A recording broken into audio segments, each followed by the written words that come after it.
All right. Microphone check 1 2 1 2. Oh shit, father, you done walked in. Shit. What's good? I'm here, but I'm also in a space. Oh, that's fine.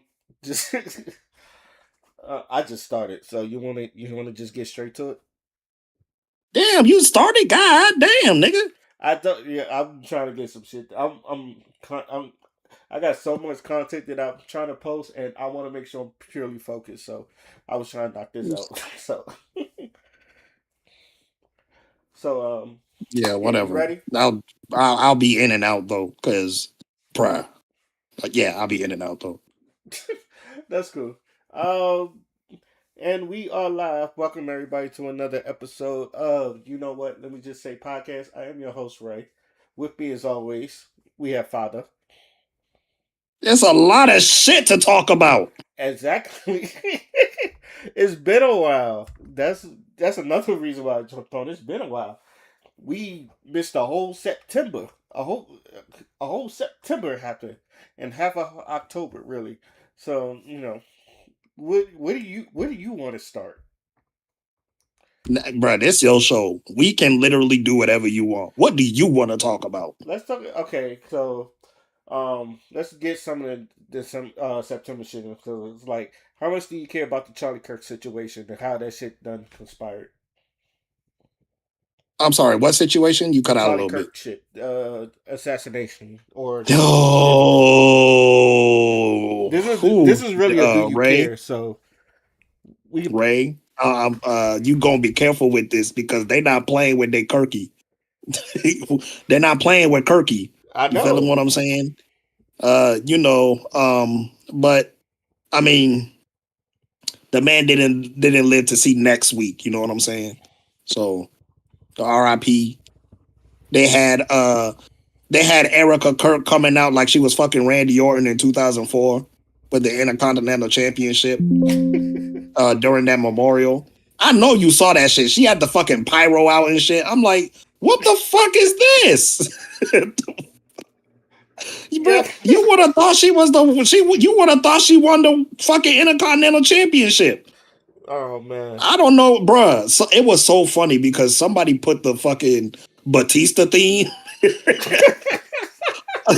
Somebody put the Batista theme when she was coming out, and I'm like, yeah, bruh, this is fucking crazy, bruh. This is like your husband just got caught, just got shot. You over here doing the greatest press run in history. You done took 10,000 pictures with Donald Trump. You are now the CEO of the organization that your husband was the CEO for. And then on top of all of that, ugh, man, it's a lot. What do you think though? Hold on. A man. Okay. He already passed it off to me. I'm gonna just say this: a man died. I'm not. I'm one of those people that's just like, I'm not going to make fun of his death, but I'm not going to mourn the man either. I've had, and trust me when I say this, I done had like full blown arguments with other black people. It's not even about, because, like I said, my whole thing is a man died. Um, I'm not going to mourn his death, but I'm not going to make fun of. But I think the aftermath of Charlie Kirk is the more or less more interesting than his death in itself. For one, white people trying to treat him like he's Dr. Martin Luther King, and he's nowhere near Dr. Martin Luther King. And I feel like as black people, we're trying to put that foot on your neck, like that nigga is not nowhere near Martin Luther King. Secondly, I have never seen black people that are Republicans, nor less Republicans, cry over a white man that was giving out wrong facts. Like, he wasn't really giving out really good facts, and everybody has the same old facts that's been debunked and regurgitated. And I don't know about you, but like one of my close friends, I done had a argument with her because I was like, yeah, he had a lot of racist views, and then she was like, I was like, how can you call him racist? And then I showed her what he said. She was like, that could be from anywhere. And then I showed video from what he said, and then she goes, that could be taken out of context. And I was like, okay, so there's no proven this. You're just going to just be blissfully ignorant. I called her stupid. I ain't gonna hold you. I'm not gonna lie. I called her stupid. But I was like, so you're just gonna be blissfully ignorant when I give you insurmountable evidence of him saying the things that he said, especially you as a black woman. He done said things about black women that you wouldn't like people talking to you about, and yet you're still gonna like ignore. She was like, well, he was a Christian man. I said, so were slave owners. So what is that? What does that have to do with anything? So and then watching like Officer Brandon Tatum talk about he wouldn't cry at his father's funeral, but yet he was crying over Charlie Kirk, and I don't know. It just to me that is more amazing than the death because the death was brutal. I tell people all the time the death was very brutal, and like I'm surprised they even showed that on TV. So with that, so I don't know. Sometimes the coonery it still amazes me to this day. Like even though you can see it coming, the coonery still amazes me to this day. How people will coon for stuff. So that's what I got to say about that. You got anything else to say about that before we can move on?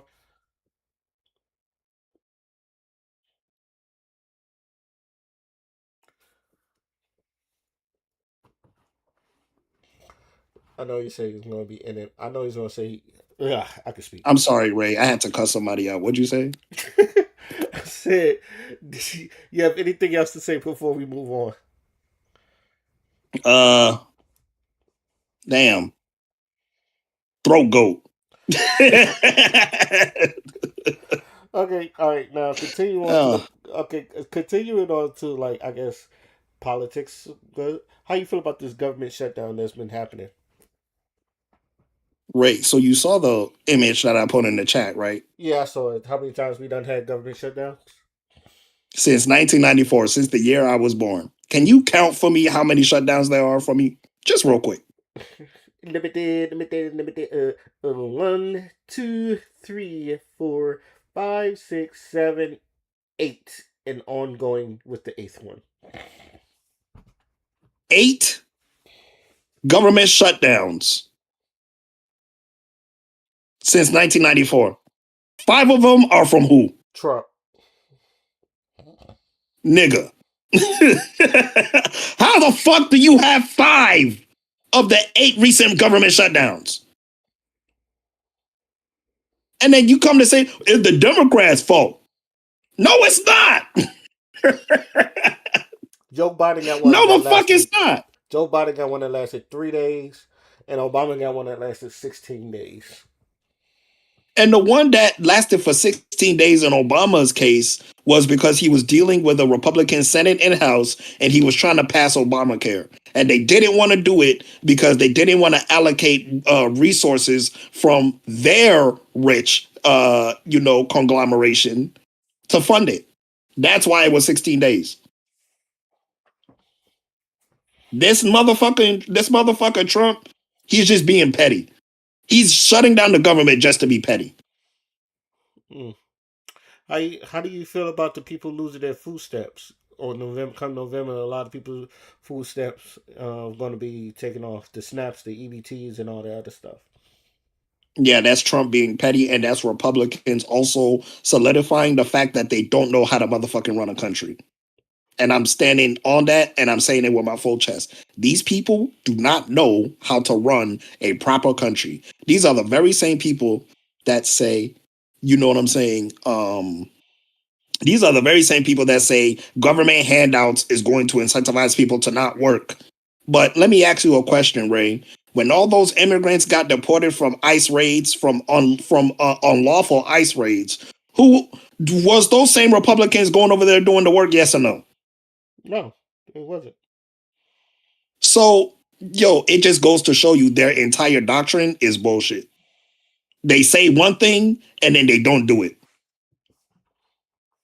So this whole snap thing happening is literally because the people that are currently in power do not know how to run a country. That's it.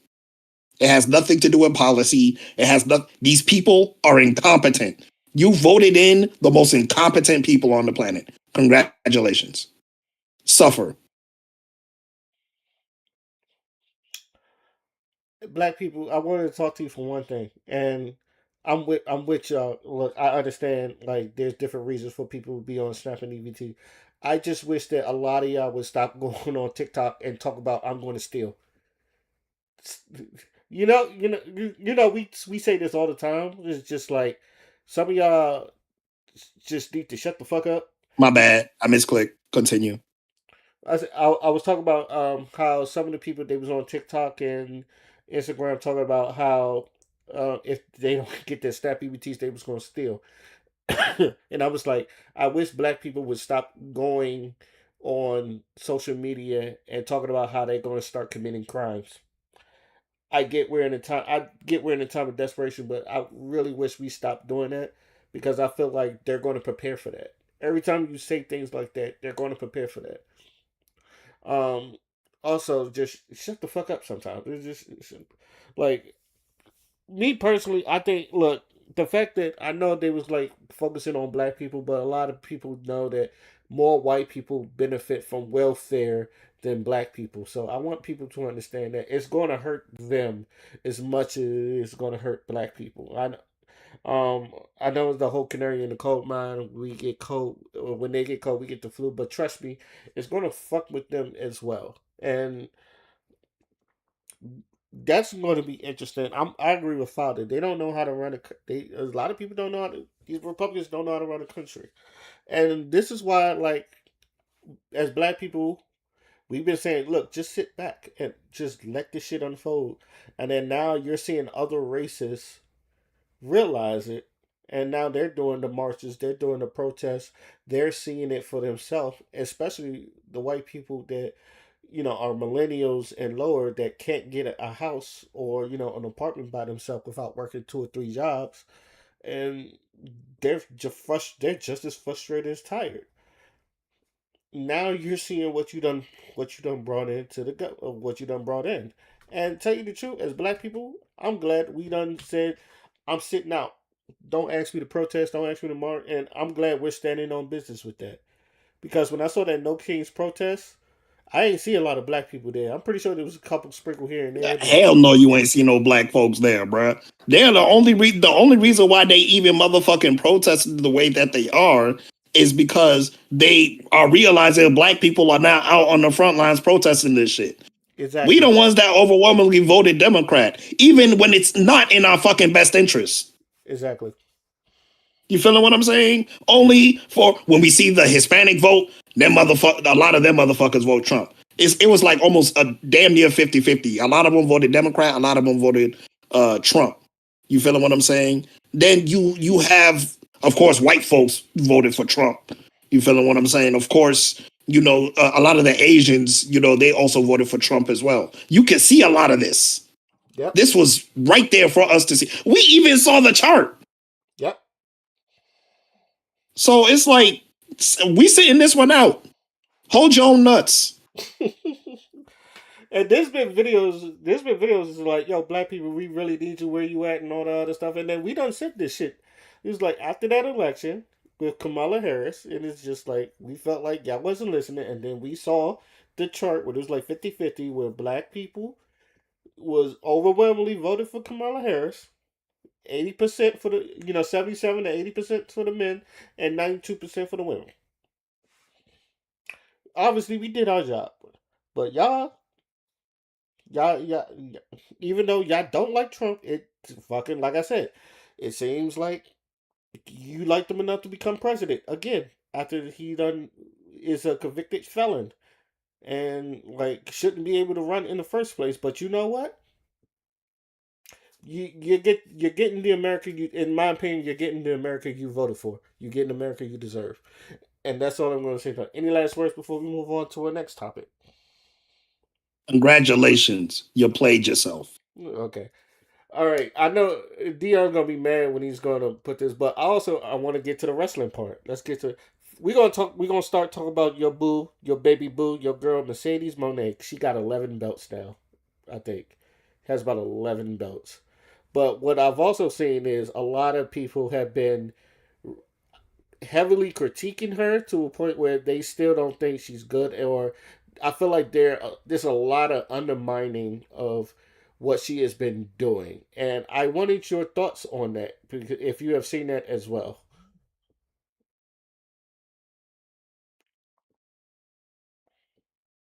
So, what about wrestling? I'm sorry. Again, I'm in two places.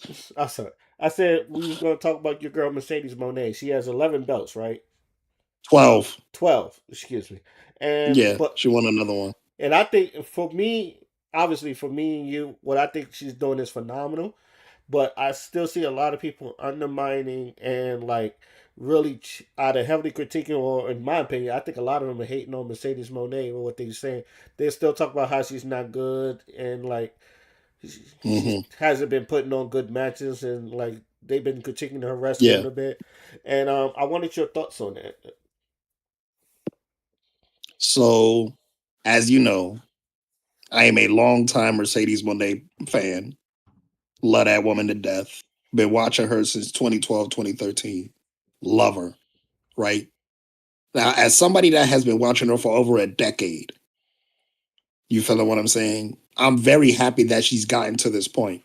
But not only her being a woman, but her being a black woman, her success is going to piss a lot of people off. You feel what I'm saying? Her being in the position that she's in is going to piss a lot of people off. You feel me? So motherfuckers are so quick to criticize, criticize, criticize. And it's like, there's nothing to criticize. She's doing the shit. You wouldn't even know of those championships if she never held them. You feel what I'm saying? She has a fucking championship from a Polish wrestling uh promotion. Nobody has ever heard of it until now. She's not just collecting belts just to be a belt collector, even though the marketing in that is genius because if she gets booked at a random show in like, let's say Germany or something, then people are gonna come out because this woman has 12 championships. Who is this woman?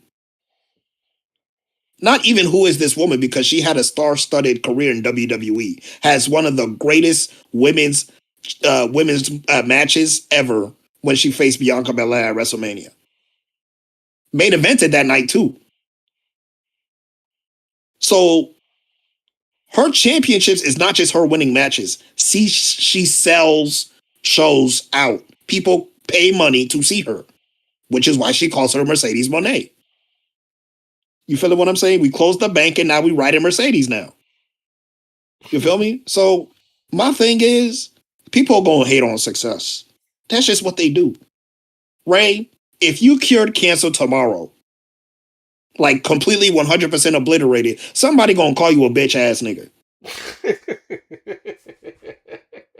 And then Hey, you're gonna be looking at them like, big pharma, you big know, pharma.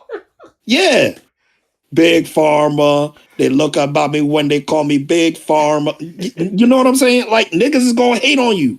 I promise you they will. Nigga, cancer wasn't that You, deadly. Nigga, what?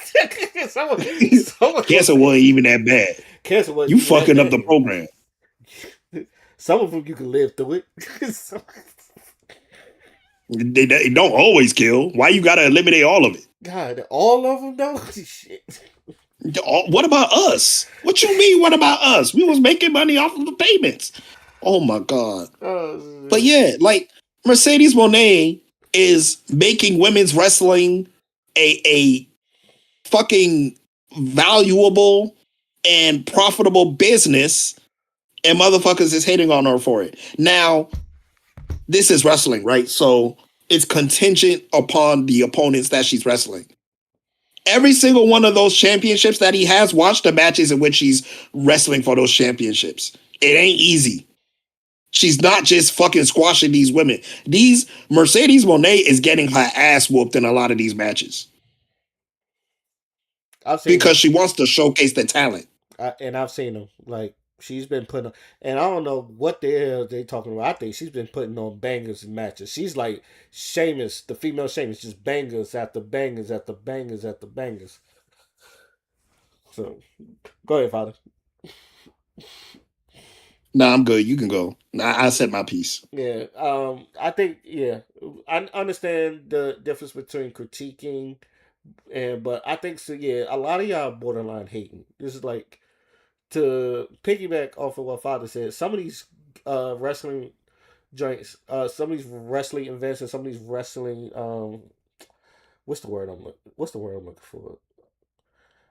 Promotion wrestling promotions I've never heard of, and like Mercedes having those belts puts an eye on them, and the fact that even then it's just like it makes her look like a legit fighter because she's going from place to place performing and winning. If we're looking at it as a big fight field, just like WBC boxing, how some of the boxers got all the belts, it's to me it's the same way. It's just like you're giving it not only you're giving them promotion, but it makes you look like a big old prize fighter, like you're one of the best. And it's just like I done won. You could literally say I done won from here to here, from Japan to Poland, from coast to coast. Like it makes her look like a big office field. And I also think it's just I think a lot of people just want her back in WWE. Don't get me wrong, I do too. But it's just like, but I also enjoying the run that she is getting on, and it also makes it look good because, like her and like Matt Cardona and like other wrestlers, you WWE is not the only show in town. You can go to other places and still thrive. Like I said, Matt Cardona is doing it. Um, I think I think for a lot of people, I've done seen a lot of hate, and I don't get it, but I don't want to play the. I do not want to play the race card, but it also is inevitable because I feel like if AJ Styles was doing this, you wouldn't have a problem. I feel like if any other wrestler, I'm pretty sure Matt Cardona was doing this too, and no one ever said a thing. So again, it's just maybe it's just I don't know because I know when it comes to Sasha Mercedes Monet, I know a lot of people they say when they see her in person, she's just like not really friendly. But you got to realize she is like what about 5'4" or something like that. She's a tiny black woman, and sometimes like she needs to be protected as much as she's a wrestler. She is a woman out there, and then you just coming up to her being creepy and being all weird. It's just like it throws people off. Some people still don't know how to handle being in public like that. I've done, and which, Brock Lesnar was like that. Brock Lesnar don't like. I think he's cool with it now, but I remember Brock Lesnar not being very friendly in public either. So, and no one said a fucking thing about Brock. I'm pretty sure I've heard Seth Rollins not that friendly in public either, but no one says a thing about Seth. So you got to put that in mind. Like she is a woman, and sometimes they need to be protected and all that other stuff. And sometimes you do got to move because, again, I don't. They just had some woman on TwitchCon get assaulted on stage at a meet and greet. That could happen. That could happen to Mercedes. So, like I want people to be skeptical about it. But yeah, I think a lot of y'all just need to stop hating on Mercedes. Any last words before we move on to the next topic? I just want to say that woman can do no wrong in my eyes. I love that woman. I love that woman, bro. God, man, I'm so proud of her. 12 belts, nigga. Ultimo, Ultimo Monet. Okay, Ultimo Monet. Multi Monet Remember, Ultimo Dragon had all them championships. Nobody batted than that. But when a black woman do it now, everybody got a motherfucking problem. is Fuck that shit. it's cool when they do it. It's a We riding problem when Mercedes, nigga. it's cool when they do it. It's a problem when I do it. Fuck it. Um, let's we gonna keep it here with the black wrestling thing, and there's another thing I wanted to talk to you about because I've seen a lot of um some people think that some of our black wrestlers they're not getting the credit they deserve, and I think what they saying from especially like people like Jade Cargill and the Street Profits and here and there, sometimes I hear him mention Bianca Belair and Carmelo Hayes. They don't feel like that Triple H is utilizing them correctly. Do you agree or disagree with that?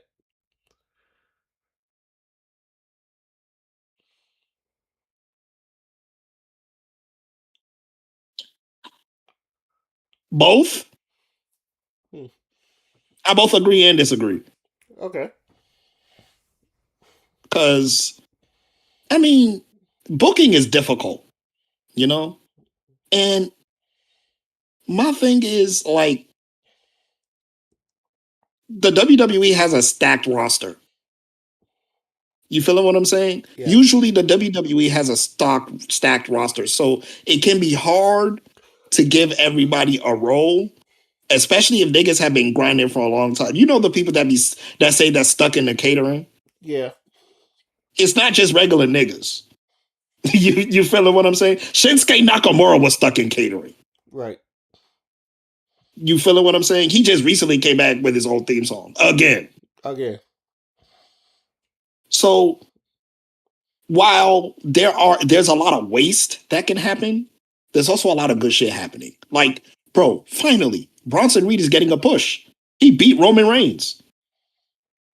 You feel what I'm saying? Bronson Reed is a fucking monster. He has never he's always delivered. Right. You feel what I'm saying? Um, who else is getting a really, really, really good push? Fucking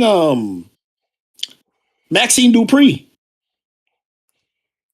Oh yeah. Becky She Lynch beat. had to cheat to beat her. Yeah. She beat Becky. That's strong booking. She's getting booked strong because of that. Right. You know what I'm saying?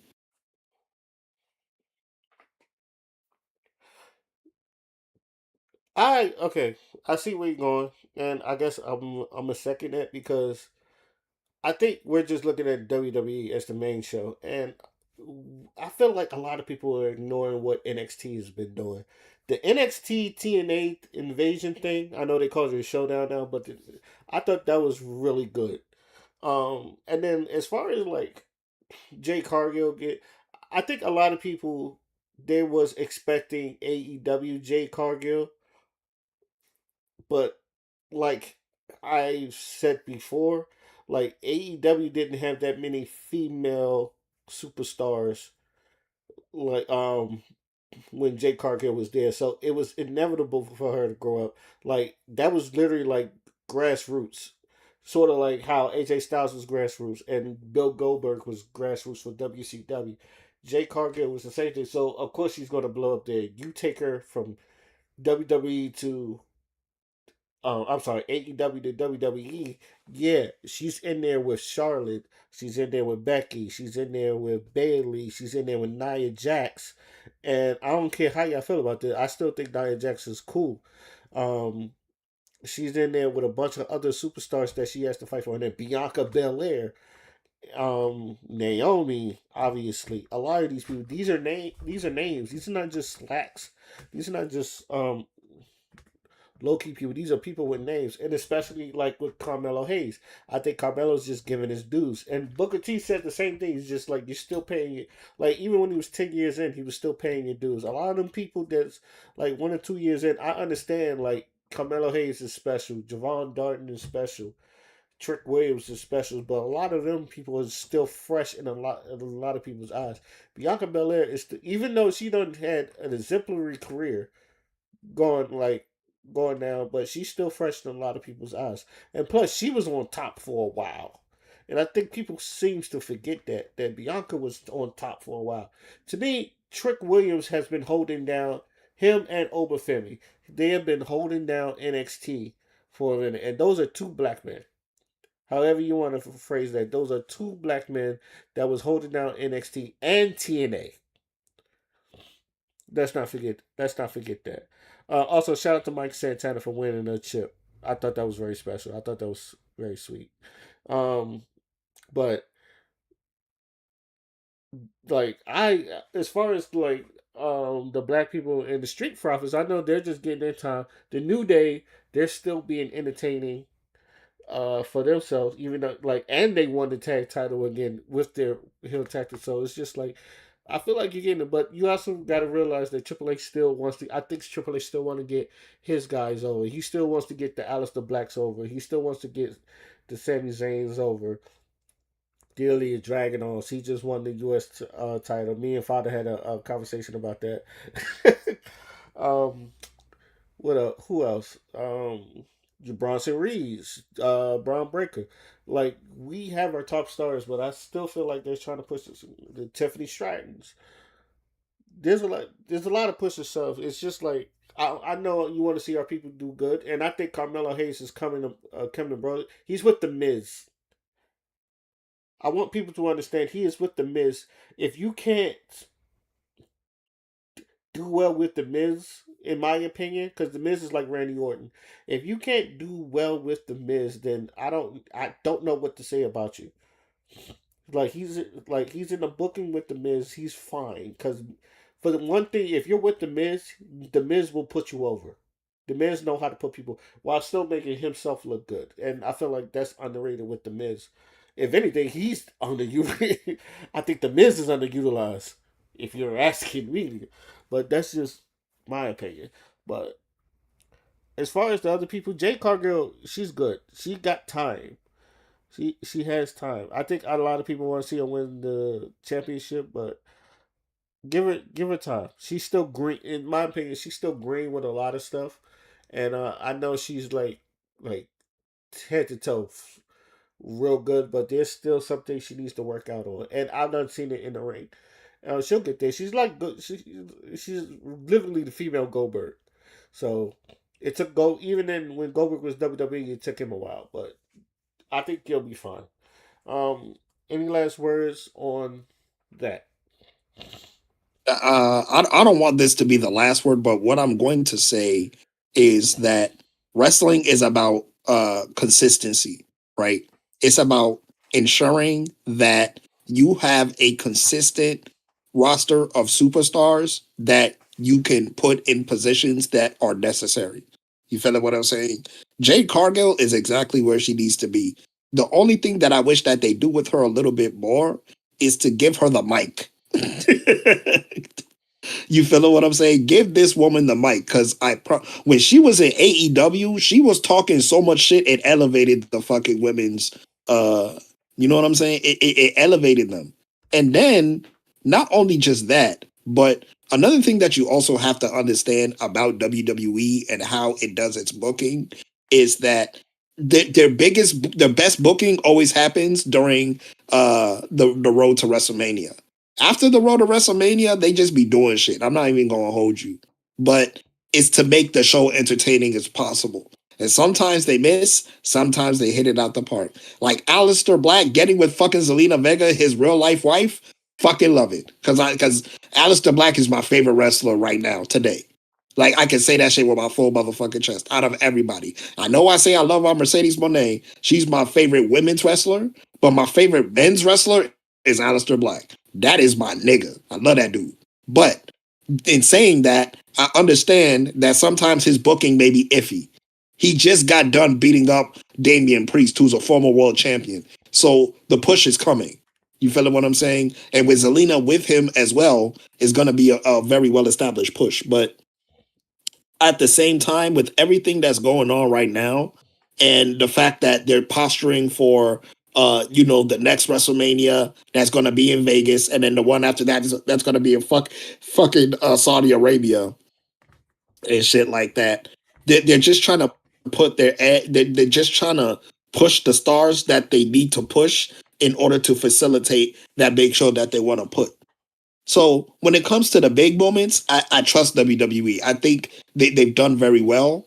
It's just that in between those big moments is where they kind of suffer a little bit. But that's why we have companies like AEW and JPW. We got AAA. We got TNA. We got fucking CMLL. We got so many different motherfucking promotions with some of the best talent that you'll ever watch. And just because motherfuckers aren't in WWE doesn't mean that you cannot enjoy other forms of wrestling, especially other styles, especially other ways of promoting this shit. So all in all, just to say that Triple H, I don't think he's doing a good job. I don't think he's doing a bad job. It's just it's nigga, it comes with the territory. There's some things about it that's gonna be good at some points. There's some things that are gonna be not so good at some points. You feeling what I'm saying? When it comes to NXT, you have to understand. I feel like NXT right now is kind of having a crisis, an identity crisis. Do they want to remain developmental or do they want to be a third brand? You cannot be both. You feeling what I'm saying? And because now the developmental brand is kind of being offshore to LFG, Legends Future Greats, and fucking what's that shit called? Evolve, right? So those are like the more developmental type of shows. So I do want to see NXT become a third brand, but just geared towards the younger crowd. Because nigga, look at the fucking talent. Javon Evans, Obafemi, Ricky Saints, All Ego, Ethan Page. You know what I'm saying? They got motherfucking Jada Parker, who's going mega over every single time she comes out. You know what I'm saying? You Miss got Lash Parker. Legend. Bruh, I love me my Miss Parker. They be talking a lot of shit about her too, Yeah, but they I do. love Miss Parker. Because they was trying to call her transphobic, and we shut that shit down super fucking quick. You're not just going to hear something you don't like and then call her transphobic. That's not fucking happening. Fuck y'all niggas. But um, you know what I'm saying? Like the point is that at the end of the day, the talent is going to showcase what they do best, and the booking only really has to be at a certain point in WWE when it's WrestleMania season. But outside of WrestleMania season, do not fucking depend on these motherfuckers because they're just going to be doing shit because it's not WrestleMania. Now what they could be doing is building stars through feuds, which I want to see more of, because I do like that in NXT Blake Monroe is beefing with literally anybody she can touch. She doesn't give a fuck who it is. She was just beefing with Jordan Grace. Now she's beefing with Sol Ruka because she wants her championships, and at the same time driving a wedge between her and Zarya. They were just in SmackDown having a tag team title match. So now that story is going to progress. Give people a reason to watch NXT by showcasing those stars more. You feeling what I'm saying? And then not only that, but another thing that you can also do is you can leverage the talent that you already have post WrestleMania by putting them in storylines that showcase a different side to them. You feeling what I'm saying? One of the biggest recipients of this is actually Dominic Mysterio. Because yesterday he got a huge pop. Yes, he And there did. was over there, dirty Dom. Like, because, bro, he has two championships. He's looking good fucking doing it. And he is literally doing throwbacks to Eddie Guerrero, our beloved Eddie motherfucking Guerrero. And we saw this man literally being fought over custody. Remember what I told you? Storyline wise, Eddie Guerrero is his father. That is true. According to the WWE lore, Eddie Guerrero is Dominic Mysterio's biological father. So they play off that, right? Now, obviously, he's the son of Rey Mysterio. That's not even up for debate. But in WWE, that is Eddie Guerrero's child. So when he calls Rey Mysterio a deadbeat dad, it's a callback to that. People just like, oh man, he's being so disrespectful. It's like, no, he's doing exactly what he's supposed to do. He's supposed to be creating his own legacy outside of the outside of Rey Mysterio's shadow. What better way than to shit on a nigga every single time you get? You know what I'm saying? And it worked because now he's over and he has two championships. He's a double champion. And they don't even care because in Mexico, he's literally royalty.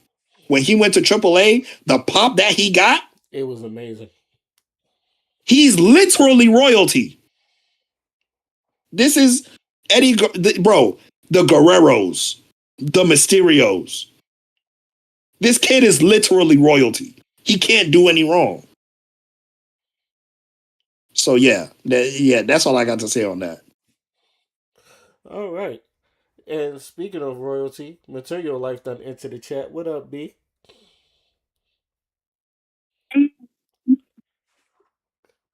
How you been doing? How you been doing, B? Surviving. Well, that's all you can do in this world. You can just survive. Yeah, that it's been a thing. That's it. Before I get to your question, I do want to ask one more wrestling question. Father, how do you feel about Martin Luther King going for the WWE champion? You know they banned that shit, right? Yeah, they did.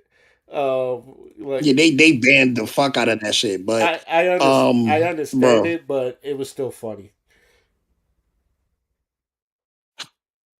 I don't even know what to say, bro. I don't even have a reaction. It was just like, why?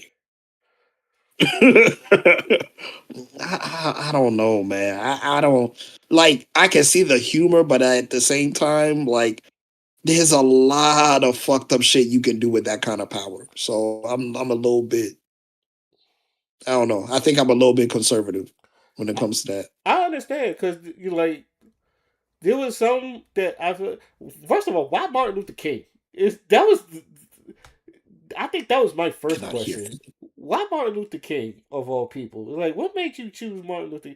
Like, to me the wrestling thing, I thought it was kind of funny. Like even the Michael Jackson AI one, like, cause promo wise, this is just like they was doing these promos and they was kind of funny, but I was just like, wow, they was really wrestlers.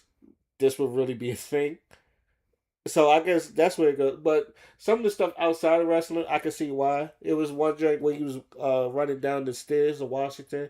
It was like I no longer have a dream. There's a nightmare. We all gonna die. To start screaming, I say, okay, I can see that one being a little bit too much. The joint where every time he has grocery bags, he's stealing from a grocery store. But what he says is funny before he steals it. Again, I could get why you could be concerned about it, but I'm not gonna lie, I found that funny. When he was just like, I had a dream that all these food would be free. Today will be that day, and he just walk off. I'm not gonna lie, that one I did laugh at, but I was just like, okay, that's going too far. Hell, even seeing Bob Ross with a bunch of people from O Block, and he was talking, and him having a whole Louis outfit, and I was just like, it shows you how scary AI can be, like it's getting to a point where it's just real. But um, I don't, yeah, I can see why people feel indifferent about it. Like some of the joint is funny where it's created. Hell, they've been doing South Park where people's just like, is this a real South Park episode? It's just like, nah. Um, that one was like, it was just like, wow. It was like, you can show you what that goes. They had Kobe Bryant, like, if he was still alive, doing Twitch and him playing NBA 2K. That was cool. But then they had him like surviving a chopper accident and all that other stuff. I was like, okay, that's going to bring back some man. I don't know why would you do that. So this I think we all done said this thing like this AI thing's been getting more realistic, more creepy, and then more just like to a point where it's just like you're concerned. And I feel like if it just stays creative, we wouldn't have a problem with that. But it's also like, yeah, you could see the slippery slope.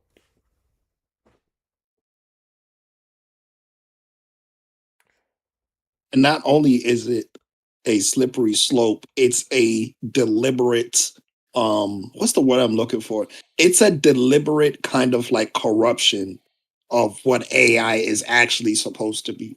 We're not supposed to be using AI just to make stupid shit, right? We're supposed to be actually utilizing AI to free up time, but they're not doing that. As a matter of fact, there's an AI bubble right now. You know what I'm saying? Because a lot of very, very, very wealthy people are investing into this technology, but they're not investing into this technology to make life better. They're investing into this technology in order to make more money. So regulations are going to cut into that profit. If a shithead cannot use ChatGPT to make himself, you know, getting kissed by Sabrina Carpenter somewhere, you feeling what I'm saying? Then that person is less likely going to be using AI. Right now, I don't know if you heard of this, but the CEO of OpenAI, who does ChatGPT, said that they're going to be soon adding erotica to the AI model. Yep, and that's the So that's not to cut you off. That's the one thing I did fear. I said there's gonna be sex tapes where you're gonna see people's face on there, and people gonna think it's real or some shit like that. And it's already happening right now. I've seen Glorilla's, I've seen Cardi B, I've seen all of these different kinds of celebrities that they're just using AI to, do this triple X content, which is fucked up. You feeling what I'm saying? That is so fucked up. Now imagine, bro, we watch wrestling. Imagine how many motherfucking AI motherfucking fake pornos they're about to be if this shit happens. Man, some of it already started. It was like, well, close. I know I saw Liv Morgan fucking pull out a pistol in one of the AI joints. I was like, whoa. I was like, nah, Mm-hmm. nah. Okay, don't do that. Don't do that. That's what I'm saying, bro. It's a slippery ass slope because while you have this amazing technology, you have a population full of shitheads that are going to misuse it just simply because vibes. You feeling what I'm saying? And the people that are actually using AI to better themselves, people that are actually using AI to fix things, to improve things, they're not getting most of the attention because simply of the fact that we live in a society that glorifies foolishness. Motherfuckers would rather see an AI of motherfucking Michael Jordan and fucking Super Mario dunking on each other than using AI to build a sustainable economic policy that would ensure that everybody has the money to pay their bills. That's the problem.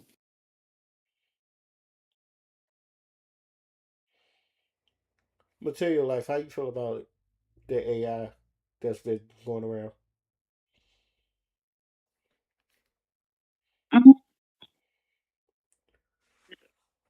To the level of AI has like exceeded itself in abundance. So I don't feel no type of way because I ain't seen a change over here. Um,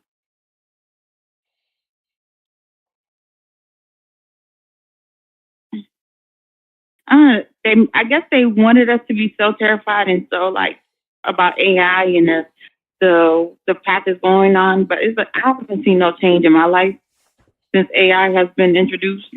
Um, other than making things more simple, but I haven't, and I don't even pay attention to. I'm not on social media as much as a regular person, so I don't know. So, like us talking about Martin Luther King and WWE, you don't even know about all that, don't you?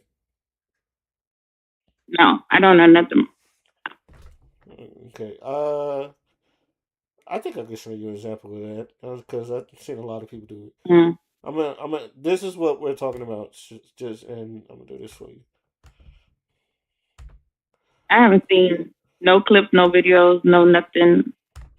Okay. I don't know. I just be in my own little world. All right. So we got a little after party going on.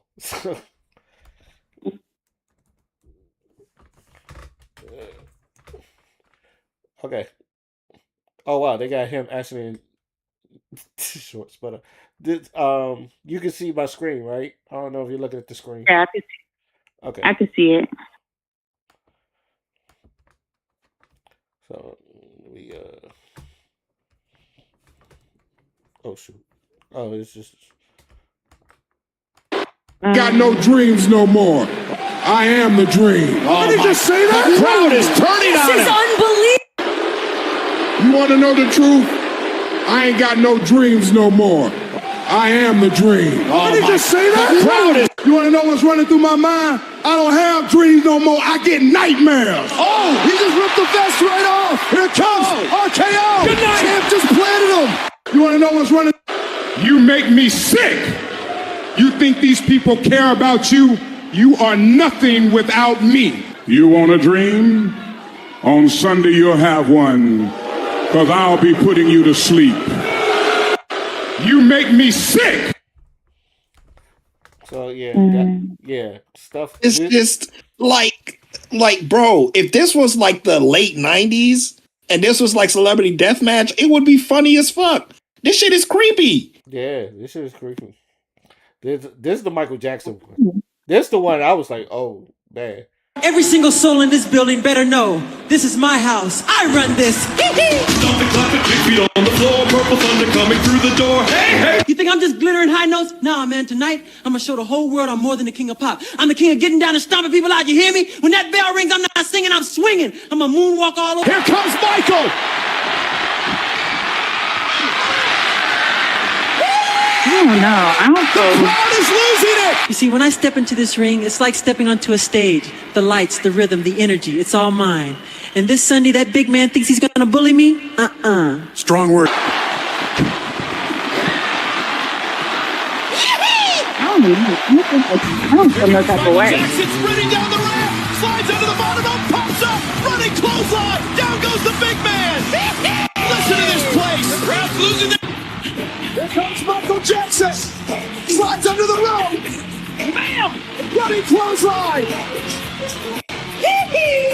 This ain't no dance tonight. This is war.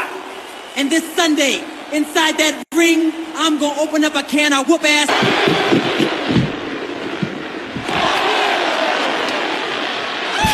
Hey, what a clothesline! The king of pop just leveled him. Ooh! Every single soul in this building better know.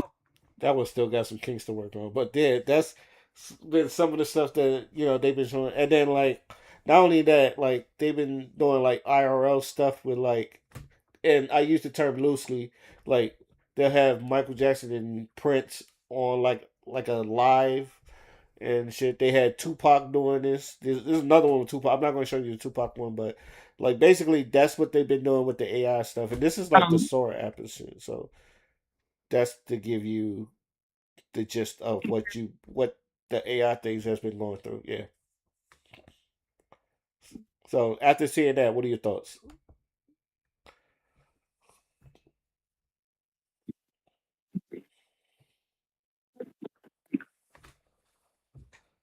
Like deeply in it because I know more of like the family members will feel some type of way because like, like their dad, like, let them be and like to just be using that and stuff like, but I don't know. I just don't feel nothing. Like I don't feel nothing about those videos. Like, I don't feel like I didn't see if it was supposed to be funny videos, I didn't see the funniness and I didn't see the humor. I just didn't feel nothing. Like the video could have been there, couldn't have been there. It wouldn't have made nothing different about the day. You know what I mean? Yeah. And like Father said, because they've been singing it like the ML King ones, they've been sending that to Martin Luther King's daughter. And she had to like, could you please stop sending? You had to tell people on Twitter, could you please stop sending me this stuff? It's like, We will feel more about it versus like, because I don't have that like, and our parents might feel some type of way about it, but our generation, it just doesn't. At this point, ain't nothing real. Like you look at videos, there's so much videos that's fake and phony. At this point, AI is all over. So I just don't feel no way about it. At this point, it's like, at this point, what is real? Like because every video you look at, sometimes you got to question if it's even a real video. Yeah, there's been times like Instagram is bad now because let's just say, and first of all, I probably got to fix my algorithm, but like it's been getting more spicy to where I can't even open Instagram up in public no more because like it's like family member, friend, and then random Instagram baddie that I don't follow. I don't know. It's been happening on y'all phones, but I've been getting them joints where it's just like random stuff. Instagram baddie I don't follow, but they're telling me, "Oh, you might like this," and then it's like some of it is AI, and it's like the girl's body so perfect. It's just like you could tell it's AI now. It's like things. Yeah, there was a video I saw. I think it was like this heavy set guy, and I guess he was rapping somewhere at a church, and he fell through the the stairs or something, but then he kept on rapping and nobody tried to help him. And I thought it was a real video. So I found out it was AI. That's it. At this point, nothing real. Yeah, you're right. Even it's sad. Even Timbaland, he got like a artist fully AI artist, and he's doing music videos with the AI artist. And a lot of people not liking that too. But me and Father talked about that like a while I ago. could believe it. Yeah, At this point, people trying to find a little dollar here, a little dollar there, a little dollar here, a little dollar there. They don't give a damn about nothing else. like, and don't get Who me else is wrong. This, winning from it? go ahead. Go ahead. Why are they not winning from it? Like like when you look at all these people risk and stuff off of AI, and so they're like, well, why can't I do that? Right.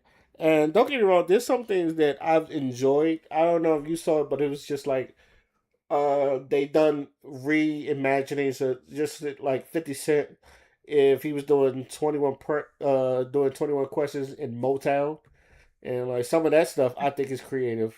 I think that's where it's creative and kind of funny too. But yeah, when you get to a point where like you're showing Kobe Bryant in like in air helicopter videos, I was like, okay, y'all really pushing it. So uh any last words on this before we move on to our next topic? AI regulation is coming. I believe And that. people like me are gonna be the ones to regulate this shit because we saw this shit coming from a fucking mile away. The like, bro, it just pisses me off because people are blaming AI in the same way that niggas was blaming motherfucking social media for the mental health crisis. Social media played a big role, but it is not the cause. The cause is your fucking degenerate ass culture. That's first and foremost. Everything that you touch, you fucking corrupt. That's simply just what it is. You feeling what I'm saying? Like, AI is a tool, and the tool is at the discretion of the consciousness of the person wielding it. It's not the cause, it is a symptom to the wider problem. Yo, funky ass culture. Thank you. On to our next topic. Material life. How do you feel about the 300,000 black women that lost their jobs? If and that goes, you can answer that question too, Father. But I wanted to go to material life for that. How do you feel about the 300,000 black women that lost their jobs? Say it again. The 300,000 black women that lost their jobs.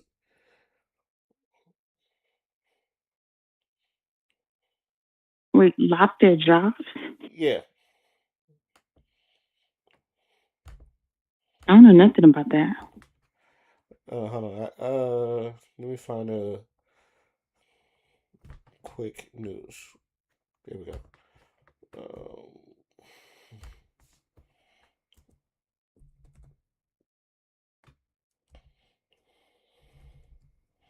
Oh shoot.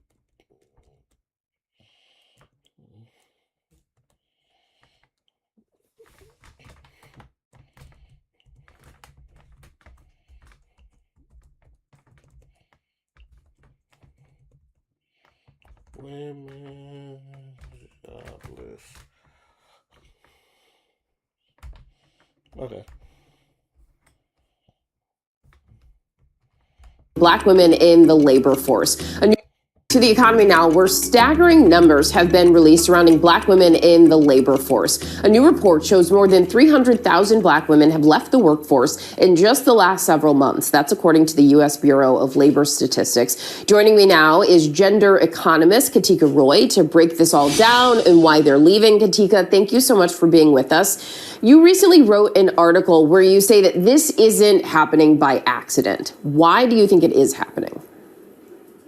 This is happening because of cuts to public sector positions. So if you look at the federal labor force, Black women make up just over 12% of the federal labor force. It's about double their representation in the labor force overall. And when you have targeted cuts up to 50% in organizations such as the Department of Education and HHS, you're not just trimming the fat, you're actually cutting the economic backbone for Black women. Wow. I think you get the gist. What are your thoughts about that?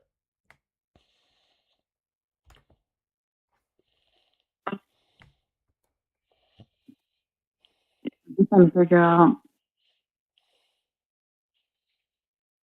why is that lady asking that question. That's what I'm trying to figure out. There's a Black lady interviewing a white lady or a Mediterranean, whatever she is, about Black women leaving the labor force. That's where I'm confused at. And she's like, well, and then what's even more crazy is the news host is asking her, why do you think that is?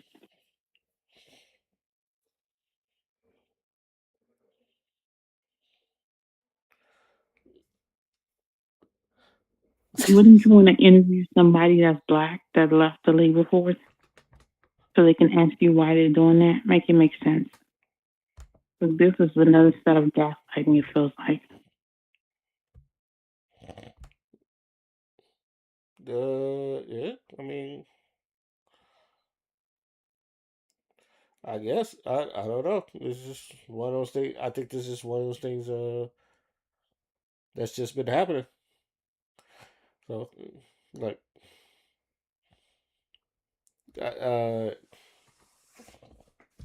you have anything to say? You have anything to say about it or not?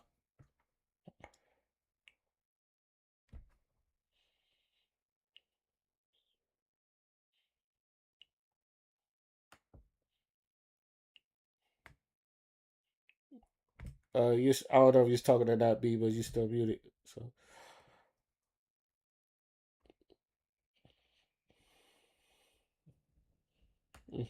Father, you have anything to say about it?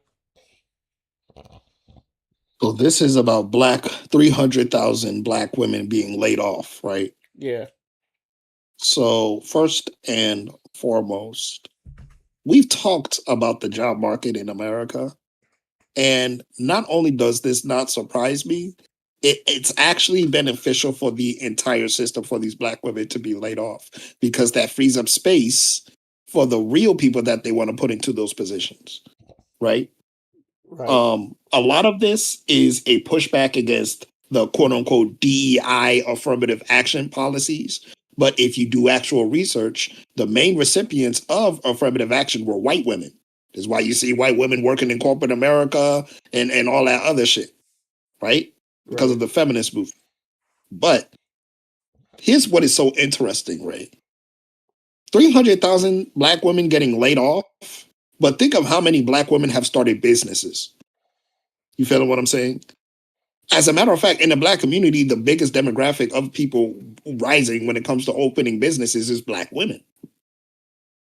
So it's a very interesting dynamic. But the thing about it is, at the same time, those 300,000 women getting laid off, that is going to really, really, really make people wake up to the fact that this shit is rigged. This shit is fucking rigged. They don't like you. You feeling what I'm saying? You could be the most qualified Black woman in Congress and they'll still shit on you. We see this every single day. For example, Jasmine Crockett, she literally has credentials. She's not a dumb woman. That Katanji woman, the woman that's married to the white dude, Kadaji Brown, I think. qualified. Yes. Yeah. Qualified out of the ass. And yet is still subject to ridicule. Black people need to understand these people don't care about you. You can get all the degrees in the world, they don't care. Like I said, Ray, you can cure cancer, they'll call you a bitch ass nigga. Right. It's the same shit. And this is what happens when you think that you playing the game the right way or you being put in a certain position within their system is going to absolve you from the racism. Dark nigga, light nigga, faux nigga, real nigga. Still nigga. Still nigga. I'm not black, I'm OJ. Okay. Okay. Literally. I don't know how many times we have to get this out of their heads. You feel what I'm saying? Right now, there's a tweet in which a black woman says life starts at 200K. Do you have 200? Do you make 200K, Ray? No, I do not. I don't either. So we're cooked. According to her, we're cooked. Not only that, I don't know if you saw this, but there is this narrative going around that there has never been a better time to be successful than right now. Mm. Mm. While all of this is going on, there are still people who are defending this shit. You feeling what I'm saying? Think of the people who haven't been laid off that are making a good income. You feeling what I'm saying? Just for another example, I was watching a YouTube video. There's a guy working in New York City making 125K a year as a software developer. But because he lives in New York City, his take-home pay is 79,000 out of that 125K. Golly, Shorty. Not only that, he has a girlfriend who graduated when the job market went to shit, and she's working minimum wage jobs, and they also have 2 roommates in the apartment that they're renting. He's making 79K and he needs roommates. You feel me? So people are like, well, why doesn't he just move? Okay, he moves. He gets another job. But instead of 125K, he's probably getting paid like 95. Even if he were to get a remote job living in a place with lower income, that remote job is not guaranteed. They can lay him off any single time they want to. And it's happened to many of people we personally know. They get the job and then it's gone. Yeah. So this is what I'm talking about, Ray. This shit is collapsing right before our very eyes. That's why 300,000 women got laid off. It's not because they're incompetent. It's not because they're dumb. It's not because they're not qualified. It's because they are navigating a broken system. And niggas, it's good until it's not good anymore. Right. You feel me? More money, more problems. And I need black people to really understand that, because niggas think just having a whole bunch of money is going to solve their problems. Nigga, you could be a millionaire and still get cancer. You feeling what I'm saying? Life don't stop just because you reach a certain point of financial stability. Even the term financial stability is an oxymoron, because if you lose that job that's paying you a high income, you're cooked. Because the average time to turn around to get another job is 6 months. You feel me? There are people that have certifications that have been working for 15 years and have master's degrees, and it's still taking them a long ass time to find work. Because every single inch of this job market is about motherfucking competition, competition, competition. I had 2 interviews back to back. I was qualified for both of them. They didn't take my ass. There was too many applicants. There was way too many applicants. I could be perfect. I could have all the credentials. I could have all the motherfucking work experience. I've been in the industry 8 years. Still. So all of this shit going on right now, I need black people to understand you are navigating a collapsing system. Ain't no motherfucking saving your way out of this. Ain't no motherfucking 401k out of this. Ain't no budgeting out of this shit. A job will pay you 150K a year, and then the next 2 years, you're probably looking for another one. Good luck getting that same rate that you was getting before. I yield. It's not really, it's the job field. I think a lot of people are in job fields that's collapsing. No offense to tech, but tech is currently it's technically like semi phasing out. So there's a lot of people in that field, and with AI and like a lot of the things people are now like the things that people had used, now the companies are using it against them. You know what I mean? So it's not it's the certain field you're in, because there's certain fields that people are still thriving in, and there's some that people are are being phased out. I think you're missing my point, Material Life. My point was not about tech or any other of these. There are 300,000 black women that got laid off, regardless of what industry they are in. They got laid off. It's not about what industry you are in. The system is collapsing. You're talking about 300,000 compared to what? How many There billions is no and billions comparison, of women? Material Life. There is no comparison. There's nothing we are comparing. We are looking at 300,000 black women that got laid off. Just like any other people getting laid off, regardless of whether it's tech or healthcare or construction, people are getting laid off, and it's getting harder for them to find a job regardless. It doesn't So matter. in the field that you're in, there's definitely fields that is not being hard to find jobs and being able to get back into the market and into the next section. So it's definitely within what field you're in. And even with even with that analysis, it still does not account for the fact that it's still harder for people to get a job, regardless. I don't know. It's hard for everybody. It's not just tech. As a matter of fact, I will even double down by saying that healthcare added a whole bunch of jobs in the last quarter. They added a shit ton of motherfucking jobs because as a lot of these things are opening up, healthcare needs those workers. They legitimately need those workers. They was even talking about a nurse shortage. So yeah, healthcare is hiring aggressively. But even with that, if you get laid off, it doesn't matter what you're in. If you get laid off, it will be difficult for you to find another job. That's the point. Depends on the field, because there are some fields in engineering that's not like just how you said, like healthcare and stuff like that. There are some fields in healthcare that's max capacity, and there's some that's not. But then you also have some in engineering that's max capacity and some that's not. It just depends on what your trade is, what you have, what where you're working at, where you like the field that you're moving into. Each thing depends on what it is. We can't say, oh, the whole world is like that's not true. Because there's some states that is like wide open, begging people to come work there.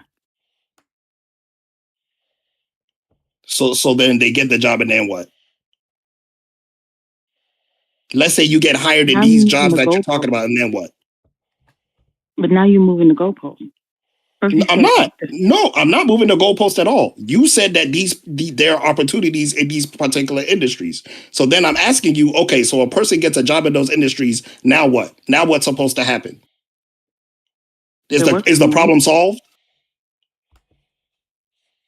So the problem isn't working or getting a job. The problem, so what is the problem? Material Life, is that the system is collapsing. I don't care if you hire 100,000 Negroes in one industry. The shit is still collapsing. The billionaires that are in charge of the motherfucking economy are putting all of their money into AI. They're not trickling down into a lot of these industries that you're talking about in the first place.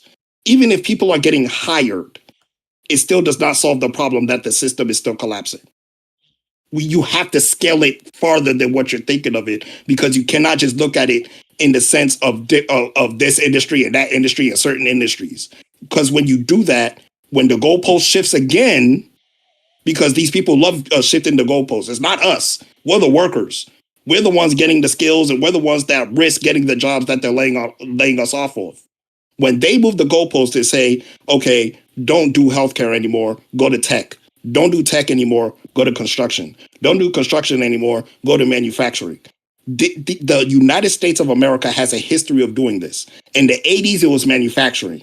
That shit motherfucking collapsed because they found out that when they offshore those motherfucking companies and those roles to other countries, they pay less. They pay less in wages, in which they save money they could give to the shareholders. So manufacturing in the 80s collapsed. Then you have the 90s and the 2000s. This is the tech boom, right? The first tech boom, the dot-com bubble. That shit collapsed. So many people fucking lost their jobs. So many investors lost money because everybody invested in a company that had the word .com in it. Then it shifted from tech to housing because of subprime mortgages. The 2008 financial crisis happens, and then it shifts again to tech because of the fact that social media is blowing up, and you're having a lot of infrastructure being moved to digital productivity. So then the rise of Facebook, the rise of Amazon, the rise of Instagram, all of this is going on. Then COVID happens, right? COVID happens. A whole bunch of people are working from home now because you have the digital infrastructure to do so, due to that infrastructure being put in there in the first place. And there was a period where people were quitting their jobs because even though they were getting paid really good money, their mental health was fucking getting destroyed because they're seeing people die every day. And these people are still asking them to come in and risk their health to do work. COVID is over. And then now we're in the AI boom right now. And the AI bubble is bigger than the 2008 financial crisis, and it's bigger than the dot-com bubble, and it's bigger than the manufacturing bubble that I mentioned before. This is what I'm talking about. It's not just about certain industries hiring or not hiring. The entire economic system, as we see it right now, is collapsing. Hence why you are seeing that people that are getting laid off, it's harder for them to find a job. And even the ones who do have a job, it's getting even harder for them to sustain themselves because the cost of living keeps rising. That's what I'm talking about. I'm not talking about any specific industries. If you get a job in a particular industry, more power to you. If you are able to pay your mortgage right now in these trying times, more power to you. I'm not talking about those people. I'm talking about the mere fact that no matter what, the shit is collapsing. May I interject? I was just reading this. Yes, I please. was just reading this article while y'all was debating. No friends in the pipeline while 300,000 black women were pushed out of the workforce. And I got to this area right here. And I think Father was just talking about it. The rise of AI may be making the problem worse. Many of the AI tools that companies lean on to help with hiring decisions may exacerbate existing biases, contributing to hiring gaps when it comes to black women. Black women are overrepresented in job roles that are vulnerable to AI and automation, explained executive leadership coach Margaret Spence in a LinkedIn article. These factors, in conjunction with dismantling of corporate DEI programs, makes building and sustaining professional networks for black women more challenging. So I think that goes into Father's point, if I'm correct. Um, what can organizations do to address this issue? First off, workplaces should be intentional about providing employees with opportunities to network with each other. Do you have active membership and sponsorship programs in place? If not, how can you get them started? Ensure that equity is foundational in your workplace. Frequently audit company policies and practices to ensure fairness and disaggregate. Aggregate. Yeah. Yeah, Yeah. dis- disaggregate employee feedback from anonymous channels, focus group, and surveys to better understand Black women's experiences. What are Black women saying when they leave your organization? Access exit interviews to see interview data to see if patterns are emerging from Black women who have left. So I think it was saying, yeah, Now, Ray. yeah. Now, Ray, when you read all of that, did any particular or specific industry was it mentioned? From here, no, not no specific any. Um, Now, when you look up here, those in education, medicine, and tech routinely report feelings of both hypervisibility and invisibility.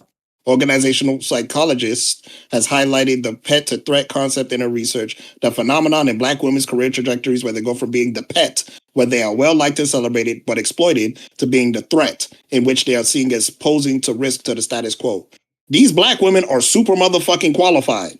That's why they're getting booted. You know what's funny? You know what I'm saying? My mom actually went through this in the early 2000s. Like, and she was very good at her job to the point where she was a threat. And you remember She the was a whole threat. So they, you remember the yeah, whole last one hired, first one fired thing because it's kind of yes, involves in that too. Yeah, my mom went through this. yeah, and it's a repeat, right? It's a repeating cycle. When you get too qualified as a Black person, they get you out the motherfucking paint. Because when it comes to promotions, like let's say because of your mom, Ray, because of your mother, they completed a really, really, really major government contract and they got paid bonuses. They're not trying to give that bonus to that Black woman. You feel me? Especially if it's a whole bunch of them, because then the narrative shifts. You feeling what I'm saying? It's funny you say When that. when Black people are moving up, that's when they want to be like, oh man, Black people are so great. But let a Black person get in proximity to a motherfucking leadership position, oh, the motherfucking rhetoric will change. Yeah. I've seen this. It's funny you say that. Continuing to what you were saying, a 2023 report from Excel indicated that 36% of Black women have exited the job because they felt unsafe. Black women face a slew of inequities. Inequities in the workplace, and must deal with issues of gendered racism and the angry Black woman stereotype.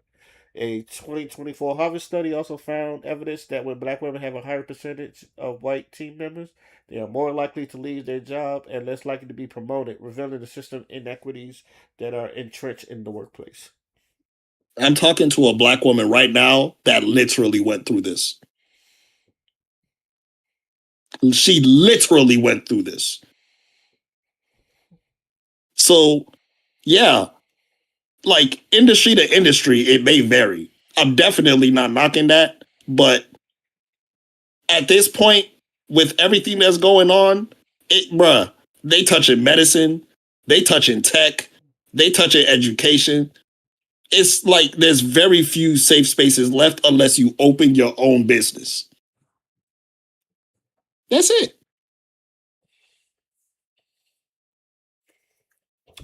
All right. Anybody has anything to say before we move on to our next topic? Don't let them take your shine, Black woman. Keep shining. Fuck these niggas. I'll take your love away. I think the problem is I can't relate to any of these things, these topics. That's probably the reason why. I mean, yeah, that's fine. That's fine. I don't think that's, a bad thing, because there's plenty of other things that I don't relate to either. But when it comes to like patterns and seeing the patterns where they are, it is important to talk about in case it does rear its ugly head in your experience, if it does happen. All right. Moving on. This is something material that sent me a while ago, and I did tell her the next time we get on, we was going to talk about it. So, and always pleasure to have you here, B. So we really do get to talk about it today. Yay! So this is something she sent me a while ago, and I guess we could just talk about it right now. I don't care about a man's potential at all. I don't. I care about his productivity, because now you wake up with the man in his boxers on your couch in your refrigerator scratching his talking about when his dinner ready, and he don't even know how much your rent is. Right. There's no way. I don't play sleepovers. I don't play house. I don't do none of that. That's not my I don't play those type of games. There's no way a man is sleeping up comfortably or even coming over talking about something. I want to chill. My house is not an entertainment system, baby. That's not what we doing. You want to take me out, court me properly, date me properly, and I'm not a virgin. Let me tell you, it's harder to get my now than it was then. You should have hit it then when I was open and I was naive and I was ready for everything. And I didn't know my worth. But now here I am, and I'm a girl with depth, with substance, with coof. There's no way I'm even allowing a man to even know where I live at until he done proved himself. You don't even get the address. You don't even get the address. And this is what I be talking about. Women take things so lightly and men don't. So let's just go back to the narrative saying like a man wants you all in, and he wants you all in, and he's not all in because he's waiting for you to prove yourself. Because women give it up too easy. I don't care about a man.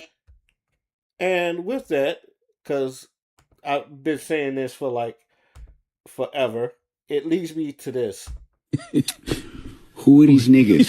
I cried laughing when I read. You know what I'm saying? like, we need to stay away from these niggas. You know what I mean? Oh my God. Who are these niggas? I've been now. Me and B, you know, we kind of like go. It's not that I don't believe her, but it's just that's the question I always ask. She knows we go back and forth on this all the time. So, who's it? Would you like to take the floor to this material life?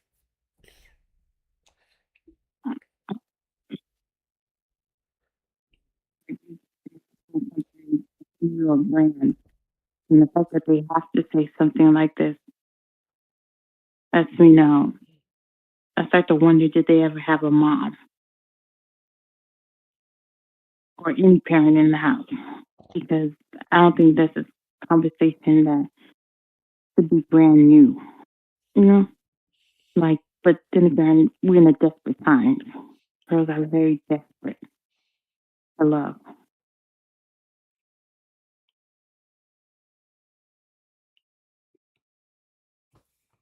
Okay. What'd you say? You said women are very in desperate time for love. That's what you're saying. Yeah, they're definitely in a desperate time for love. Okay. So I actually agree with you because I think a lot of people. I think it's on both. To me, I think it's on both ends. I think for some reason everybody's in a desperate time for love, but no one's getting with each other. But also, with that being said, why is the nigga on your? Why is this nigga on your couch? And I understand. Look, as a young person, all you have is potential.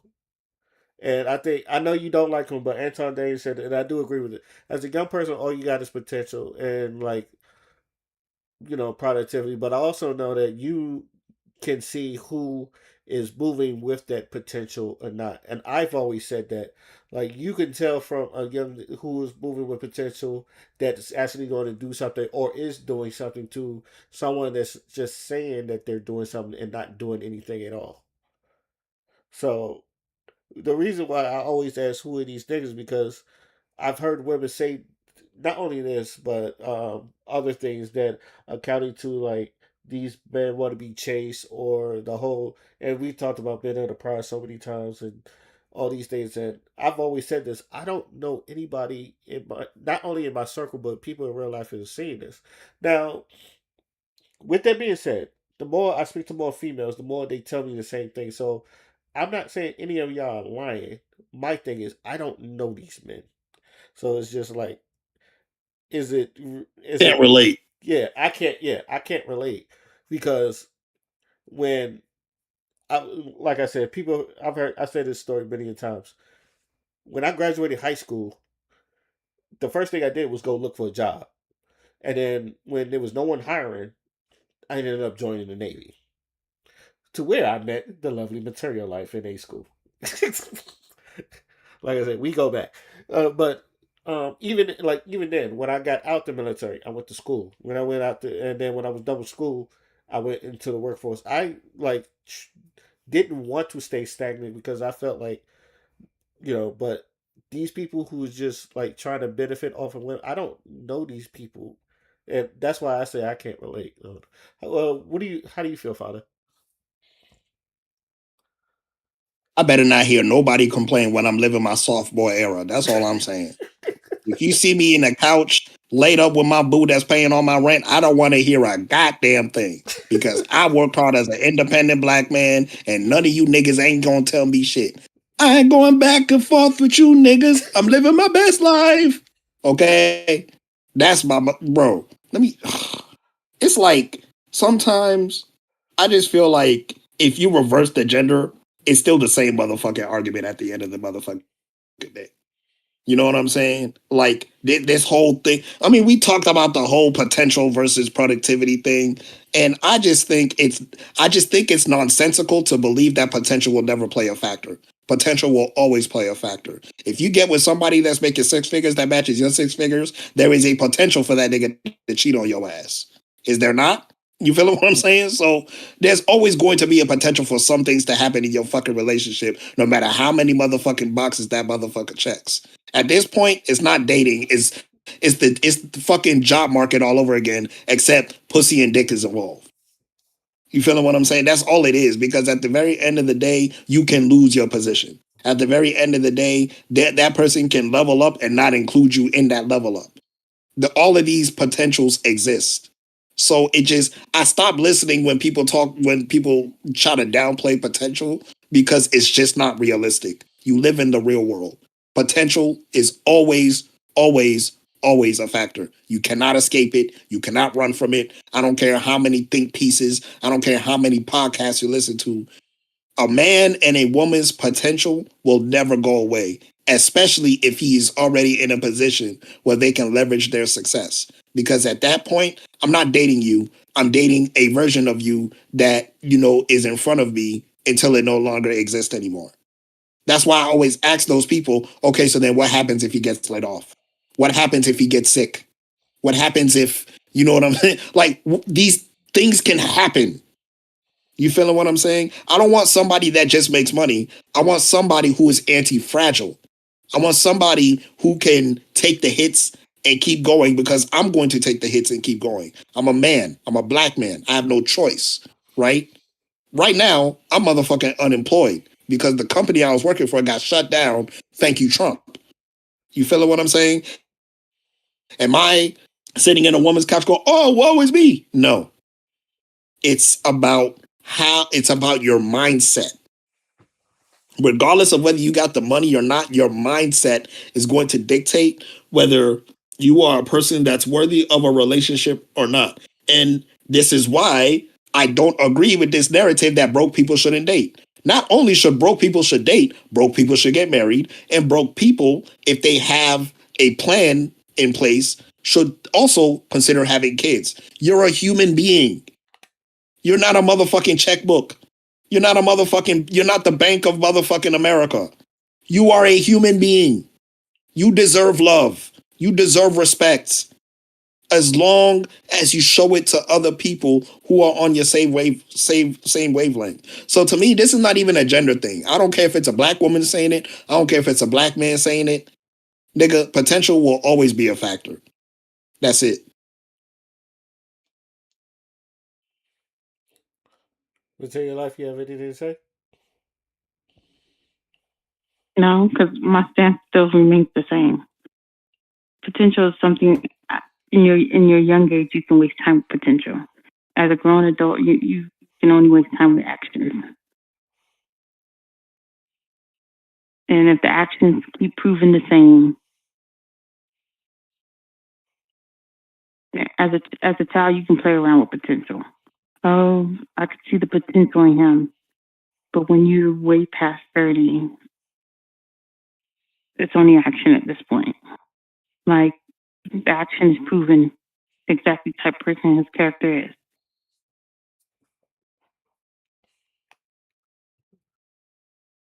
If he told you he was a bum in the 20s and he doesn't want to do anything, what makes you think in his 30s all of a sudden he's going to wake up and just boom? Oh, okay.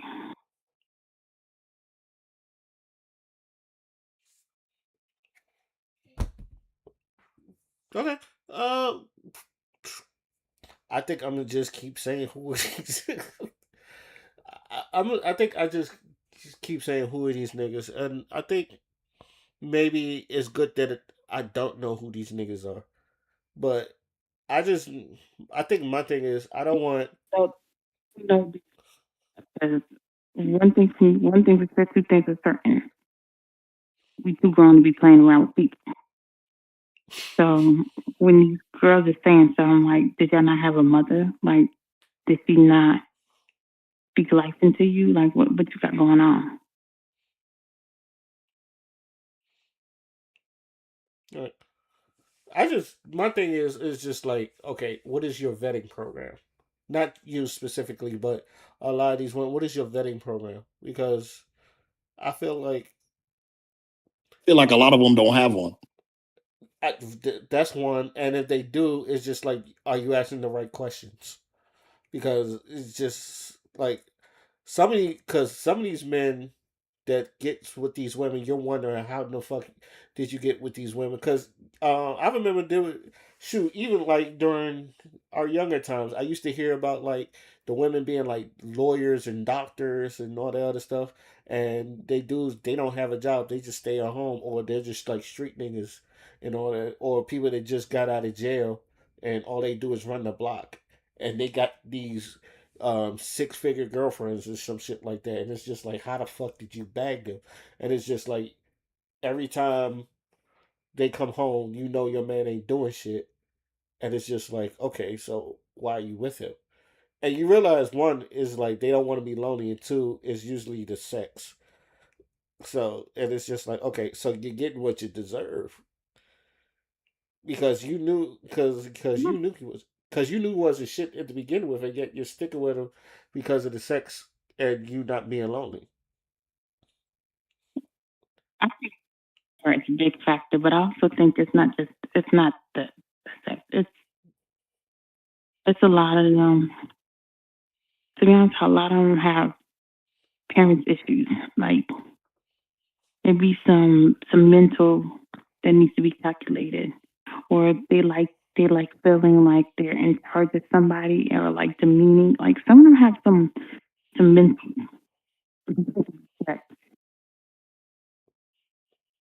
So you think it's mental They like issues? to go home and be a boss. Like doesn't make sense. Which one is having the mental issue? When somebody is like, let's say, a 6, 7 figure earner, and then they man like they want to go with the little bad boy, and oh, like they want to be, I guess, controlled some type of way or something like that. It's like all of them have a little mental problem. It's like something is triggering them to be like, let me control this person, because certainly a lot of them do have some sort of control, but some of them they fantasizing about them. You remember them books that people used to read as a kid? Them last, like the last winter or whatever. All those books where it was like always a story about a bad boy and a perfect girl. I don't know if you read those books as like when you were in high school. Those little preteen books. The That Zane was like it's books? always been yeah. Yeah, I know about the Zane books. Or there's always a bad boy would meet this girl and then like turn her bad or this and that, and all of them read those stupid silly books or to that delusion that things are like let's be honest, drug dealers ain't the biggest thing to top no more. Yeah, I wouldn't be a drug dealer in today. I know me and father, we joke about selling crack all the time, but I wouldn't be a drug dealer in this time of day, especially I've while they dated be on the two block. people in So I would not do it. So And there's when you can sell legal marijuana, like you're competing with a conglomerate. Like y'all make it make sense. And on the block is one thing, but you're competing with people who can openly sell in their store. not only that, you could just go to a white college and they'll buy your drugs for you because they always do. I've always said this. It's like niggas that be on the block is dumb. It's like you're selling the things that they scrounge the dollars where you just go to college and like they'll just buy just a bunch of your stuff and all that. It seems like that all the fucking time, but I don't I don't know. This might be one of the women you talking about right here. Hold on. I've dated two people in prison before, and for me, I felt like we had great bonds because I really didn't too much know how they looked. So I connected with them just based off of conversations and letters. Luckily, they definitely looked good when they got out and stuff, but it's like, I feel like that's the best way to create a bond with someone when you're not so much focusing on sex and how they look. You can really see if you're compatible with the person. Now, don't just go out there trying to date inmates. It's rare that you find the good man. I'm lucky to say that the second man that I met in prison was actually a stand-up guy and worked it. The first one, it was so you have to be careful, but I find that I bond with people better when I don't focus just on how they look and we can have a mental, spiritual connection. A mental spiritual connection. Now, would you look at that? Oh my God. Jesus. Now you see why I don't be taking, bro. I swear to God, I don't be taking people seriously when they be talking about dating and shit like that. Yeah. If I hear the word finance, if I hear the word sex, if I hear, you are immediately fucking disqualified. Do you know who this person is? Damn. Hold on, here's another one. It just gets so annoying. Okay, hey, listen, this is it. Do not date a man in prison. I need you to understand this. He got to tell you all kinds of stories, right? He got to sell you on a fantasy. And whatever he's telling you, he's telling 2 or 3 people the same thing because he got all y'all hooked. He needs to sell all of you on the fantasy that he loves you so much, that you're the only one. Got to keep reminding you of the past, how great it was when y'all didn't really have nothing. But he got to keep telling you that and sell you on the past, how great it was when y'all did the and keep you thinking about the past constantly. It's manipulation. Keep you thinking about that because he needs to use you because he is inside and he needs people on the outside. He needs to put money on his books so he can buy his ramen noodles and wham whams and ding dongs and ho hos, girl.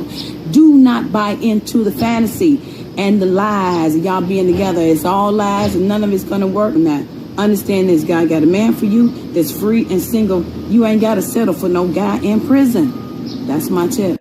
Okay, hey, listen. First of all, you better hope no prison nigga watch this and find you. Because if that nigga gets broken up with a woman because she don't watch this video, he gonna be mad as shit. That's all I'm gonna say. But the thing about this, Ray, first and foremost, like even the mere fact that she had to make this video means that she has personally seen and probably have personally experienced some shit. Okay? So, bro, my thing is, nigga, it don't matter whether it's a prison or a motherfucking Walmart. If that nigga ain't shit, he ain't shit. And the greatest manipulators master the art of compassion first. I really need people to understand that. I'm going to say it one more time slowly. The greatest manipulators master the art of compassion first. These are the people that will smile in your face. These are the people that'll pay for a bill or two. These are the people that'll make you feel very comfortable around them. And then they remove the rug from motherfucking under you. You feeling what I'm saying? So instead of trying to catch these niggas before they get you, there's 2 things you can do. Number 1, when you cultivate a very strong relationship with yourself, you can see it before it even happens. I'm speaking from fucking experience. I don't get cheated on. I don't get women running game on me because, nigga, I can smell your spirit before you even walk in the motherfucking room. You know, I be telling people spirits are filthy. I'm not playing. I'm not just saying that just to say that. I can literally sense you because I have that very strong bond with myself. Number 2, and this is very, very important. When people speak, listen, shut the fuck up. Y'all talk too much. Listen. Listening comprehension will save you way more times than just experiencing bullshit because you don't know the true character of a person. You feeling what I'm saying? Silence and, just giving the space for the person to be who they really are will show you everything than what they say from their mouths. All right. But hey, what do I know? All right. Any last words before? I agree. Yeah, I agree No, too. I agree. And people who be acting delusional, like they didn't hear the person say it a million times, and then you be confused. Like the person told you what they don't want and what they do want, and then you get shocked when things go left and they show you their character. No, that they've been telling you that character. It wasn't you. They get if you know your girl's not a ride or die, don't put in no ride or die situation because you're gonna see her flee. And you be like, well, I thought you was gonna be with me the whole way. You thought wrong. All right. I want to say any last words before we move on to a final topic, but that sounds like final words to y'all, right?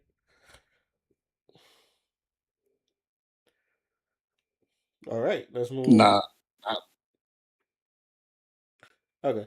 Um, this last one, and this is for like the black media thing, and I want us to really pay attention because how they view us. I'm pretty sure y'all familiar with Steven Crowder, right? So he he did this thing where he went to a barbershop and he was having a conversation with a couple of black people in a barbershop, and he was saying some statistics and facts that you're looking at it, it's like where the fuck did he come up with these stats and statistics from, to where it's just like see if I can find it because like this shit was it. I'm on Media Man's channel because he broke it down, and like the way he was throwing some of these facts out, it was just like I think this is one of them. Okay. Black people 4 times. Straight from the FBI's own expanded homicide data, Table 6 for 2022. Out of all recorded homicides that year, there were 504 white victims killed by black offenders. He was saying things like this: white people are 12 times more likely to be killed by a black person than vice versa. In which it was just like, I don't know where the fuck he was getting that from. And then, like, he was, Media Man, as you see here, he was debunking the whole myth.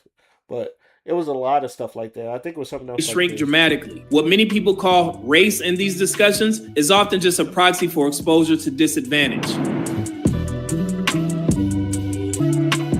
And let's not forget, according to the National Registry of Exonerations, black defendants account for more than half of all homicide exonerations in the United States. Even with the subset of people arrested, many were later proven innocent. Those arrests remain in the black offender column of public debate, but the truth is more complex. If a data set cannot distinguish between guilt and wrongful conviction, it cannot serve as moral evidence. And then you look at the average amount of times that someone in this country is arrested before they're brought in for killing, charged with murder. Do you know how many times they're arrested on average before they murder?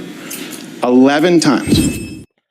Now, again, that's what like most of the arguments, and from right there, he was talking about like I'm pretty sure you happened with the girl in Florida that was stabbed by a brother, and he tried to make it like a race crime, which it was really a mental health issue, and all the things in there. So, um,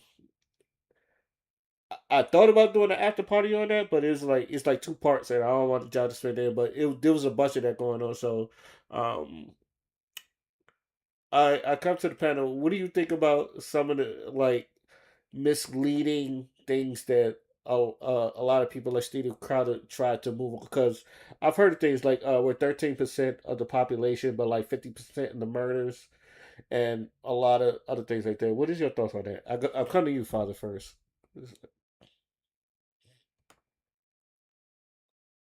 I gotta handle something real quick. Go to Material Life real quick. Okay. What do you think, Material Life? To be honest, I feel like we're in this time where false media, false information, false reporting is so prevalent that it's like a common thing. People just put out whatever trash they want to put out. Everybody's a journalist. Everybody's part of the media. Everybody's putting out trash, and no one's fact checking anything. Even the media is putting out trash. So I think everybody's like, we're in this time where this is just so common. Like, and because once it's out there, it's out there. Like, yeah, somebody can try and correct it, but at the end of the day, how many people going to watch the corrected video versus the trash video? The numbers don't match. And so we're just in a time of nothing is correct. Yeah, because watching it, he was saying a lot of things, and I think this was another thing he was saying that like it's you scratch your head at. Hold on. It said it was racism. 3 strikes and Public safety, that is not data. It is deflection. and our system, 3 strikes in California, right? That was a 3-strike policy. The reason that was changed, it said it was racist. Crime went down in black communities 30%. Steven Crowder claimed that California's 3 strikes law reduced crime in black communities by 30%. That number is not a measured outcome. It came from a 1994 Rand Corporation projection made before the law was even enforced. Rand's researchers modeled a possible statewide drop of 22 to 34% if the policy were applied perfectly. But real data never matched that forecast. Between 1995 and 1998, California's overall crime rate fell roughly 10%, similar to the national decline that happened everywhere during the same years. Later analyses, including the University of California, Berkeley Punishment and Democracy Study, and reports from the California Legislative Analyst's Office, 2005, found no independent and 30% reduction linked specifically to the law itself. So Crowder's statement confuses a projection with an outcome and inflates the impact by about 3 times. Now, obviously, this is a big problem because you've seen a lot of people, especially, and this is the problem a lot of people had with Charlie Kirk and people like Charlie Kirk. And tell you the truth, Crowder was the first person I seen like go to colleges he do to change my mind theories and all that other stuff. But um, a lot of people like material like said you a lot of this stuff you like literally had to fact check because even but it's to me it's so bad that it's gotten to a point where you hear it and you're going that doesn't sound right, like especially when he said white people are 12 times more likely to get killed by a black person. It's just like we don't even be around white people like that. And if anything, like if history shows that white people has a history of not just killing black folks, but lynching, just fucking with black people until like they do something, then all of a sudden they just want to quote unquote retaliate. It's like history doesn't Yeah, show you doesn't vice versa. sound right. It doesn't sound right to us, but it sounds right to the person that it's feeding. So that creates that rhetoric where these white people assume that black people are just so malicious, so evil, and they be ready to cross the street. They be ready to close their door, lock their door, this and that. But to us, we be like, y'all are more crazy than we are. Like we need to be locking our doors. We need to be crossing the street because y'all unhinged. But it's not feeding us. It's feeding them. It's creating that same toxic narrative that, black people is the problem. But in reality, black people know that is not the case. I agree with you because even then, like most of this is video. Like we have video evidence of white people literally just fucking with people. Like I can show you like bunch of stuff where a black person is just out of minding business or doing their job, and white people just fucking with them to a point where it's just like they try to be throwing citizens arrest, and it's just like let's just say a black person is delivering something to an apartment or something, and it's just like, what are you doing here? It's like I'm delivering mail, and it's just like they're just keep fucking with them and all that other stuff. Like we black people half of the times we don't even bother nobody. We don't even bother ourselves sometimes. It's just like we don't hell, I don't know about you, but I don't even like it when a white person stares at me. And it's not even a racist thing. It's just more or less it's just like what the fuck are you looking at? But it's just um that stuff makes me feel uncomfortable. It's like I've done something wrong and it's just like I haven't done anything wrong. So it's just like, and I feel like this is why they don't want to teach CRT in the schools either, because they know that if all this information gets out, like a lot of people, they're not going to feel they. I can speak. If they teach what they really teach, like a lot of people are not going to like it. So they try to preserve themselves. What do y'all think?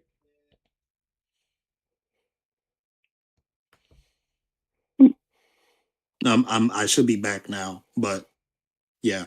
Um, I was listening to a lot of that. First of all, that was Steven Crowder, right? Yeah. That man is incompetent. And nothing he says should ever be taken seriously. This was the same dude that tried to recreate the George Floyd thing with the knee in the neck. And not only was it racist, but it was highly disrespectful. I don't even know how he hasn't got his ass whooped at this point. But that's besides the point. People like that, that lean right, they do little stupid shit like that in order to not only garner views for their platform, but to perpetuate a narrative that, you know, they are in a position to influence policy that they think is going to be beneficial for the entire country, but really is for the benefits of themselves. Because as you can see, that nigga ain't no motherfucking CEO of a Fortune 500 company. He's just a guy with a motherfucking microphone in his mouth. You feeling what I'm saying? So a lot of the shit that he says should not be taken motherfucking seriously. It's just another white dude that wants to peddle narratives about black people because I don't know, we the shit. So niggas just talk shit about us. You know what I'm saying? People always talk shit about black people because we the shit. We even make poverty look cool. That's what I really feel like it is. It's just people talking shit about us being 13%, but having 50% of the crime. And I'm like, bro, you do realize that the country that you're living in is because of crime, right? You came to this land where the Native Americans were, and you killed and you slaughtered and you took their land. Don't talk to me about 13%.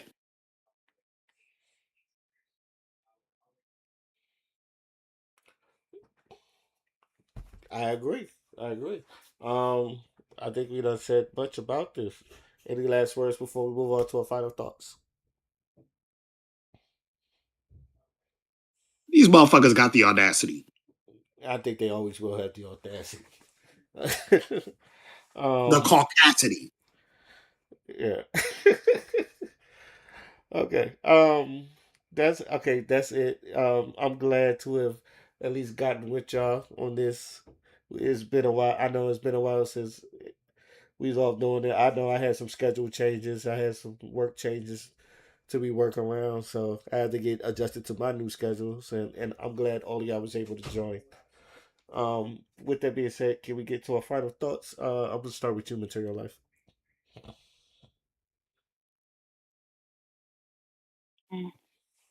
It seems like delusion is the only thing that we do have. So just keep being delusional. They'll get better.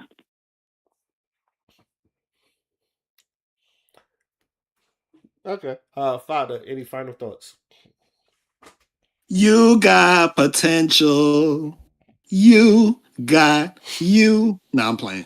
Um, First off, I just want to give love to the black women out there. I love black women, not just on a physical sense, but on a mental, spiritual, and emotional sense. And being a black man that loves black women, I just want the best for y'all, genuinely. So when I see black women getting laid off, when I see black women, you know, getting shit talked about because undesirables are mad that she got a bag and she got a business and she's flowing and shit like that, it genuinely fucks with me. So just a reminder, you got brothers that'll ride for you. And another thing too, love is not simply just about you finding someone to be compatible with. You also have to love yourself enough to be worthy of that love that you crave. So that's all I want to say. Love yourself, and the right person will show themselves to you. You don't have to beg them. You don't have to motherfucking pay for their shit. They will simply just do. Because there are those who do, and there are those who don't. And one more thing, rest in perfect peace to our brother D'Angelo. Yes, yes, That shit yes, still hurts. You yes. feeling what I'm saying? Rest in peace to that brother. Has been a very instrumental artist in my childhood, from Brown Sugar to Lady to that song that he did from Space Jam. Very, very, very, very sad to see that brother go. And we gotta take care of ourselves. We lost a lot of black people this year. You know what I'm saying? So we gotta take care of ourselves. We gotta get our health right. And don't let these people drag you the fuck down. Let them collapse so that we can build through the ashes as we've always done throughout history. Because we are the original people on this earth. There is no death without our cosign. Thank you. Beautiful, beautiful, beautiful. I'm going to speak on more or less to the black media part. Obviously, black media is important for us because who else is going to tell our history but us? That's the first, second, and third thing. Ain't nobody else going to tell our history but us. And if we let them tell our history, they're going to tell it the way they want to, and not the way it should have been told. So I want people to understand, like, black media is important because we are American. To me, we are American history. We are history. But anytime we do something, they want to leave us out of it and then take all the glory. And I don't want that to happen, especially since we have been the innovators and creators when it comes to inventions, when it comes to media, when it comes to hell, even the way the political run. People are still talking about Obama to this day, and he hasn't been president in 3 terms. We're still talking about Obama. So that's how you know how influential he is. When it comes to music, we're talking about people like D'Angelo that was very innovative from the black night from the 90s. Hell, a lot of us, including myself, we still slurp the 90s because I've always said the 90s probably one of the most perfect genres for black people when it comes to creativeness, TV shows, and the way we talk about our superstars, to which we still talk about to this day. Like, we still have. I hope. I've always said this. I hope we can replicate that in later years. But always say there's no time like the '90s. Now, with that being said, um, I've been watching a lot of reviews and a lot of people where they review things on like old black sitcoms. And the one thing I did it too on my channel. But the one thing I always did that I didn't want to do because I feel like um one, no one asks, but a lot of times you put yourself in it where you shouldn't be, especially since when it comes out in shows like the 90s or the 80s, that you put yourself in it or you give it modern views where it shouldn't be. Now I think like with shows like Martin and coming movies like Coming to America, people have been saying like things like those shows are problematic, and then they try to depict why. And I've always said this, with a show like Martin, you cannot be critiquing about it because Martin is just there for you to laugh about. Now, Girlfriends, I understand you want to critique that, but a show like Martin, I've always said it's like Black Seinfeld. It's a show about nothing. It's mostly there to do stuff to make you laugh. He had a whole episode where he fought a rat on an island in Chilligan's Island, right? He had a whole episode where he thought a plumber died and he tried to revive that plumber. They was trying to figure out what to do with that plumber. He had a whole episode where like his CD was missing and the man carried around a stuffed dog trying to figure out who took his CD player. Like Martin is there for laughs. It's not something to be overly critical about. I say the same thing about the Boondocks too, even though you learn something from the Boondocks, but a lot of Boondock stuff is satirical and over the top. So when you see things like Uncle Rush is a racist, it's like no shit. He's overly racist. It's just like because you don't see regular people talk like that, and if you do, you're amazed. But you understand that because it's in a cartoon or anime or a TV show. A lot of times we're overly critical about some of our media in the 90s, and I think that's very unfair to how we look at shit, which is why a lot of people say, bro, like, it's just a show. It's not for, it's some things are just for you to sit down and enjoy. All right. And especially Martin. which is why like it's still to this day a lot of people's favorite shows. Even people that was born in the 2000s, they watch Martin, they get a laugh out of it. I don't know how many times Sheena Arnold had to defend her character because they wanted to say the Martin was colorist or like he got on Pam. I don't know how many times where people was just like had to defend Martin where he said he got on everybody. Anybody got it. It wasn't just one. It's just like I don't know how many times we look at people watch the Parker and say I don't know why Nikki Parker was so in love with Professor Ogilvy, or like how Steve was, had a thing for Laura and all that other stuff. It's like it's a show. To me, it's a show. It's not for you to be over the critical. It's supposed to be something you just sit there and watch it. I don't want to say turn your brain off, but just have a good laugh. A lot of those comedies in the '90s for you to have a good laugh, not for you to critique. In which why I think most of the time I think a lot of people either my age or older call a lot of people in this generation and others soft now. So, and I don't want to be an old head, but at the same time, it's just like y'all do show your face when y'all do. So, I feel like yeah, something to say, Father. I don't know.